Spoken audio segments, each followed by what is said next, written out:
See, school was definitely not easy. And I think because I was a non-traditional learner, I learned by doing. I'm not super book smart, I guess.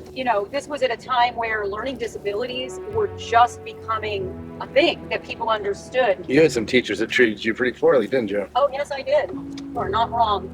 I remember saying, oh, well, you don't have learning disabilities, you just don't work hard enough, or you don't study hard enough, or you don't care enough. And the school at the time did not have any rules in place or laws in place that if a kid was, diagnosed with a learning disability that was a difficulty for their schooling, there was no way to get around. Like, you couldn't get help, you were at the mercy of the individual teacher. So some teachers were awesome, and some teachers not so great. To give young kids, you guys out there who struggle with learning disabilities or are on the spectrum or whatever, guys, let me tell you, we've come a long way. Even though it doesn't feel like we've come a long way, we have.